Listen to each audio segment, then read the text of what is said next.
Welcome to the Tech Blog Writer Podcast, your guide to future tech trends and innovation in a language you understand.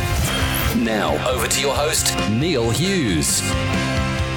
Greetings and salutations and a big warm welcome back to the Tech Blog Writer Podcast, and boy do I have a great story for you. I recently came across Catalog, which is a company co-founded by Patrick Ip, and he's an ex-Googler and Nobel Peace Prize nominee. And Catalog enables SMBs to create custom on-brand photography at scale but affordably. And in a digital world where visual communication and storytelling dominates everywhere we look, it does seem there hasn't been a way for companies to consistently and easily create custom imagery that actually works for them, and that's something that Catalog is aiming to solve. And that means no more stock photos or hiring a creative agency that charges thousands. And although it's a problem you've probably not heard of, this platform is actually enabling countless of small businesses to appear more robust and possibly most important, competitive, so they can stand a chance against those bigger companies with those massive budgets. So with Patrick's background and the large attention to visual communication right now, he sounds like the perfect guest for this show. So buckle up and hold on tight as I beam your ears all the way to California so we can speak with Patrick, digital pioneer, entrepreneur and co-founder and CEO of Catalog. So a massive warm welcome to the show, Patrick. Can you tell the listeners a little about who you are and what you do? Yeah, my name is Patrick. I am the CEO and co-founder of Catalog. Catalog is a new business that helps small and medium businesses get photos and videos to feature on their website and online media. Now, before we talk about Catalog, I feel like we must explore your backstory. I mean, it would be criminal not to, but can you tell me more about your journey from being an ex-Googler and Nobel Peace Prize nominee to co-founder of Catalog? Especially if you look back as well and join up all the dots. Did everything happen for a reason? That's a good question. That's a question I still ask myself today. I think maybe a good place to start is I can talk a little bit about my upbringing. Yeah. I grew up in a fairly traditional, I would say, Asian household. I grew up very introverted. My parents, wanted me to be successful, so they really wanted me to go to college. And so I remember, I think in the second grade, my mom would already start quizzing me on college admission essay questions. And I think in the second grade that year, one of the Harvard essay questions was, what do you see outside the window? And second grade Patrick was like, oh, the trees and the cars. My mom was like, no, that's the wrong answer. You're supposed to talk about your dreams for the future and innovations and things of that nature. And I was basically a straight A student going up into high school. But then in high school, my parents like, oh, Patrick, you're so introverted. Like you should try to become more extroverted. Maybe we should enroll you in high school leadership. And of course, in order to get an A in leadership in student government, you had to participate, which meant running for class office. And so as a freshman, the biggest thing you could run for was obviously freshman class president. And so it was me against this guy named John. And John was, he was your star-studded athlete. He was tall, he was chiseled, he was popular. Then there was me. I carried, 5 different books around. I had my large backpack. I was like, there's no way I'm going to win. But my mom went to the local library and she found this book on writing high school election speeches.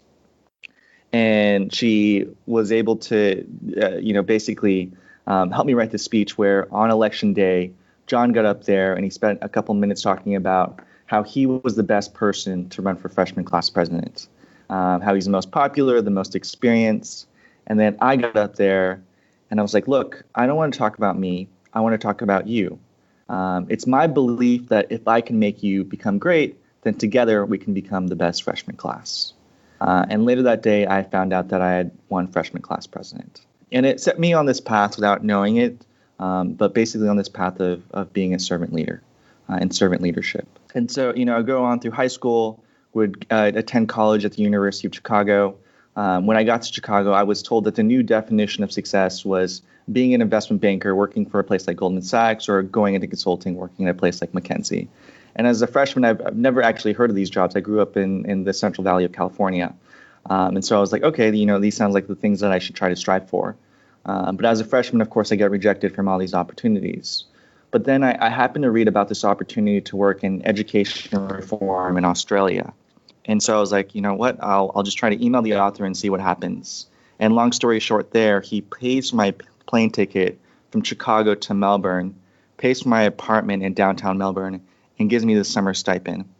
But then 2 weeks into my internship, he resigns as the CEO of this foundation. But he also resigns from his post at the United Nations. And he's like, Patrick, do you want to take over for me at the UN?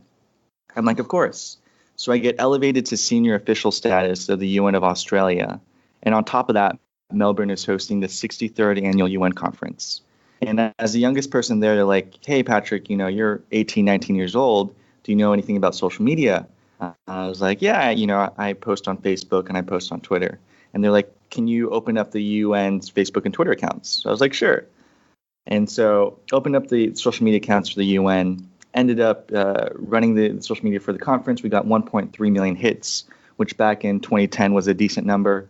Would basically go on to run social media for the UN for the next couple of years, and then transition to Google. Where at Google, I had a great opportunity to work on this thing called Billion Acts.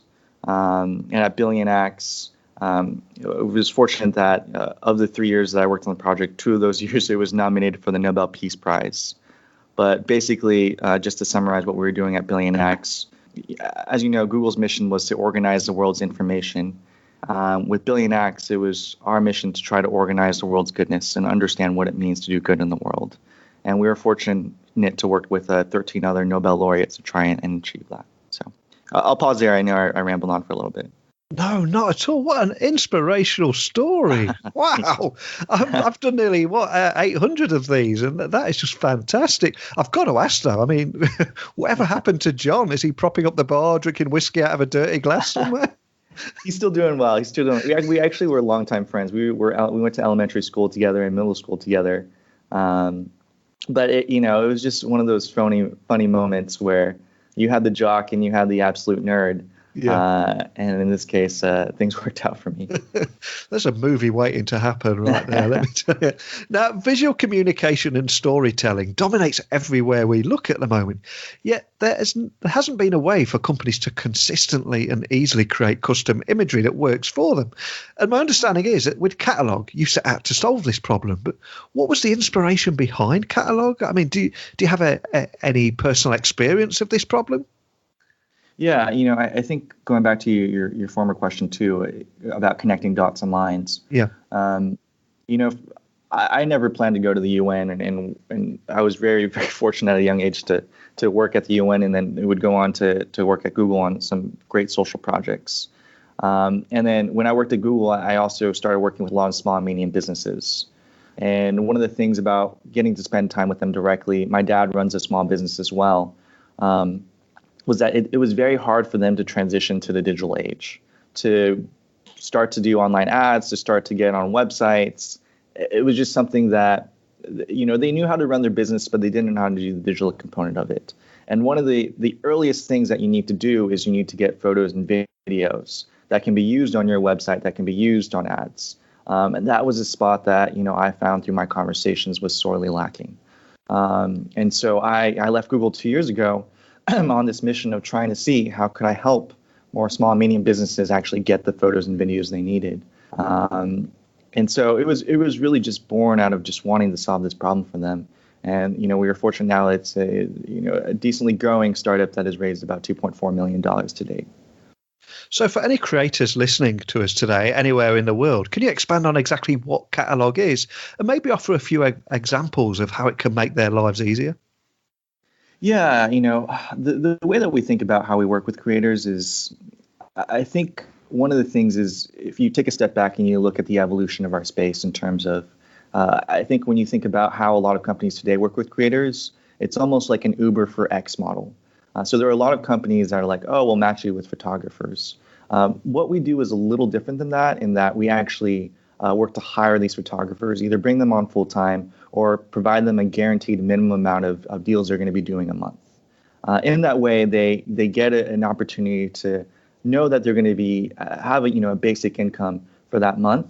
But what we see is that it actually frees them up to be more creative in terms of working with brands because we actually bring them all their deals without them having to worry about things like finding a stylist or a makeup artist or looking for locations or props. We handle all of that for our creators, our photographers in this case, just to make their lives easier and ideally help bring them up in terms of their financial well-being. So does this really mean we can eventually retire those cliched stock footage images of two middle-aged white dudes shaking hands in a boardroom? Exactly. Yes. I think it's funny they bring it up because we see it all the time. But I think that's the thing that we're trying to strive for is we believe every business, whether it be small or large, like they have a unique story to tell. And in today's day and age, that story should be told through visual and ideally custom images to that exact, founder or company. That's what we strive to do. So how important is visual communication right now, do you think? And do you think businesses actually underestimate its importance, or are they all getting to grips with that now? I don't think so much as that they underestimate it. I think they're generally frustrated, or they haven't found an opportunity or a way to make it easy for them to actually get all their content at scale. And so, the general story that we generally hear is a lot of businesses will have worked with a lot of different photographers, but they won't realize actually how much goes into it. When you work with a photographer, if you want different images, like when you scroll through your Instagram feed, you see that, those photos are in different locations, or they have different models, or they use different props, like different fruits or different sports items or whatever they may be. There's a lot that goes into it. And, I think as they start to get more and more exposed to creating visual content, they just realize, oh, wow, like I didn't know how much went into this. I really need help. And that's where we kind of come in, is we bring everything together for them, from the photographer to the stylist to the models to the props. We understand that most of these businesses, just like my dad and just like the many that I've spoken to, they want to focus on building their business. We want to make it easy for them to just get the photos they need to continue to tell their story and to help them thrive. And how much is this going to cost a business to get the most out of catalog? And how does that compare with, let's say, the traditional methods and what they're doing right now? Yeah. So I think it's actually very simple. So generally right now, for most companies, you pay talent by the hour. So, pay a photographer by the hour, you pay a model by the hour, and that varies. We've simplified everything very, very easily. So instead of paying for the hour where you don't know where the outcome is, for here, you're actually paying for an end result. You pay per photo.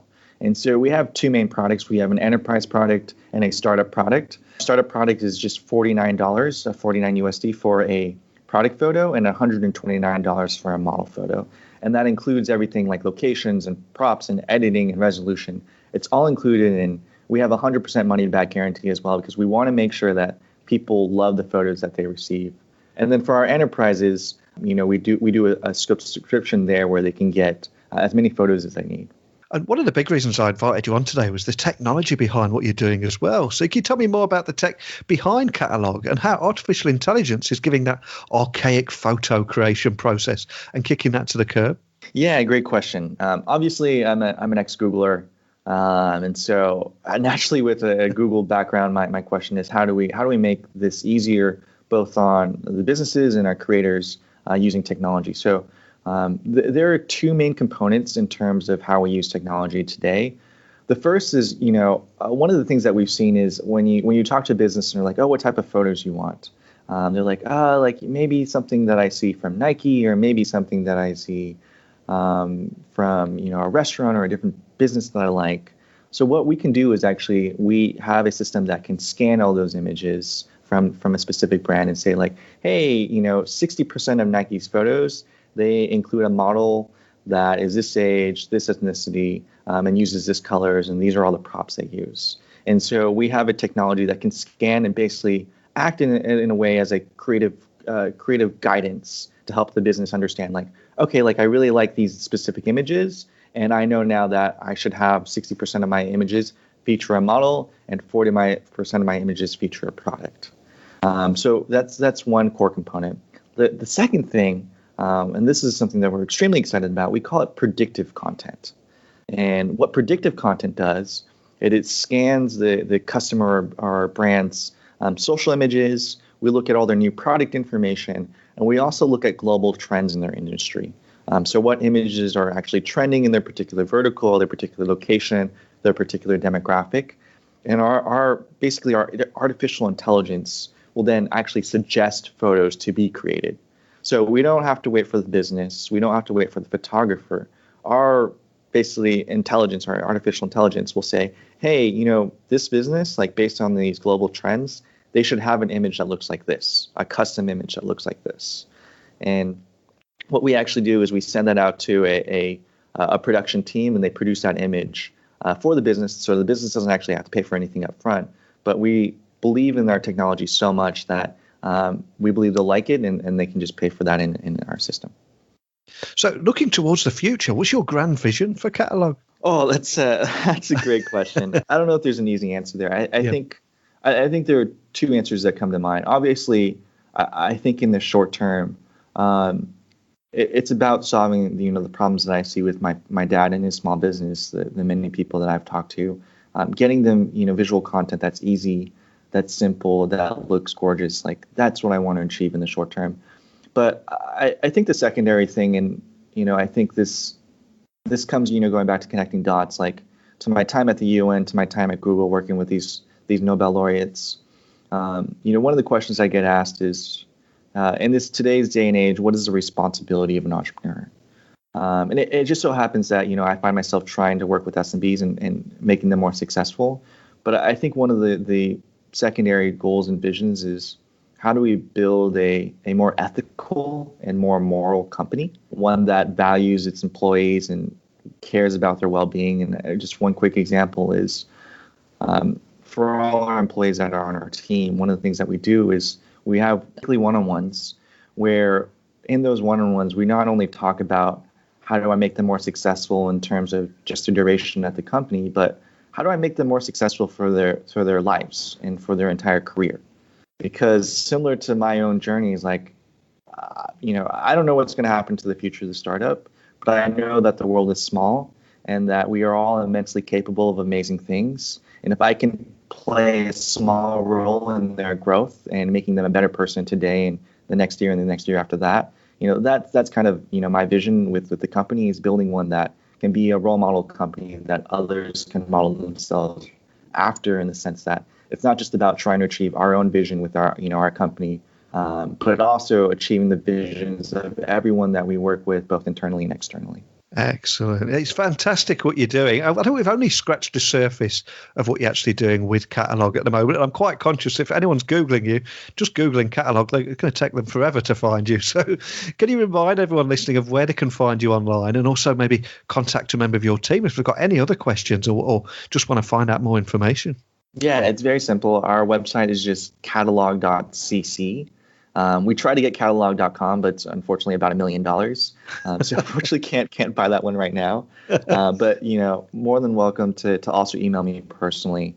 It's just Patrick, IP at catalog.cc. I love your ambition there, the way you said we can't afford it just yet. So one day catalog.com will be yours, no doubt. Absolutely. But I love the work that you're doing. I love how you're using technology, and I wish you the best of luck for the future. Let's stay in touch. And if you've got any big announcements throughout the year, I'd love to get you back on and find out how that journey's going. But thanks so much for taking the time to speak with me today. Thank you so much for having me. Wow, what an amazing story. I mean, the tagline alone of an ex-Googler who was part of a Nobel Peace Prize nominated project wanting to reinvent the photography market, that alone is enough to capture anyone's attention. And yes, Catalog is a platform that helps digitally native businesses produce branded content at scale to supercharge their online presence. And they have already provided businesses with all the content they need by simply modernising the production process with new technology, but also while aligning with the brand's creative input. And the exciting part, of course, is at the fraction of the time. So for those reasons alone, I'm not surprised that they've been used by the likes of National Geographic, Sony Music and 200 other big names in business. So I wish them the best of luck for the future. But I'm curious, do we have any photographers out there listening to this podcast?